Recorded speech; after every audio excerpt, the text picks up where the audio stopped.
Penjabat Menteri Luar Negeri Iran Ali Bagheri mengatakan setelah bertemu dengan timpalannya dari Lebanon Abdallah Bou Habib di Beirut bahwa mereka sepakat untuk menyerukan upaya bersama untuk menghadapi agresi Israel dan melindungi rakyat Palestina, khususnya di Rafah.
اصلی من از این سفر ابراز تشکر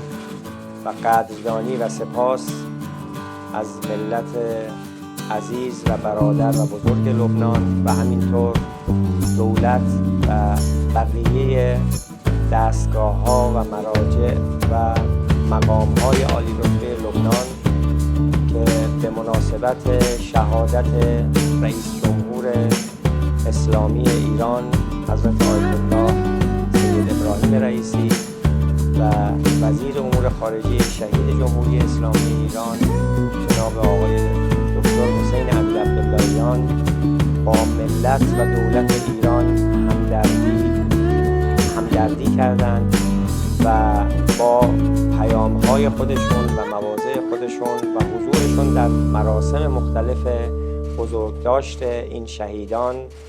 برای ملت و دولت ایران آرامش بخشی و تسلی بخشی رو به ارمغان آوردن. همینطور تشکر بکنم از دولت ما همواره در مقاطع مختلف و در تحولات گوناگون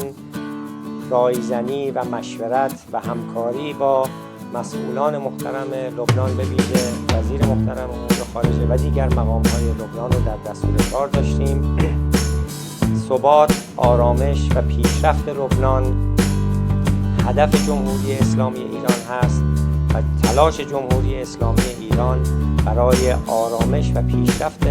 مردم در لبنان همواره در دستور کار بوده و هست. علاوه بر موضوعات مربوط به لبنان، از جمله موضوعاتی که با همکار گرامی و برادرم وزیر محترم امور خارجه لبنان بحث و گفتگو کردیم، اوضاع در غزه و به ویژه در رفح بود و در این زمینه اتفاق نظر داشتیم که همه کشورهای منطقه به ویژه کشورهای اسلامی باید یک حرکت جمعی برای مقابله با تجاوز صهیونیست‌ها و حمایت از مردم فلسطین به ویژه در رفح داشته باشند و در این چارچوب در واقع برگزاری نشست فوق‌العاده وزرای خارجه کشورهای عضو سازمان همکاری اسلامی از جمله ابتکارهای مشترک ما برای در واقع انجام یک اقدام جمعی مشترک و قاطع در این مسیر مورد تأکید قرار گرفت. Download Tribun X sekarang, menghadirkan lokal menjadi Indonesia.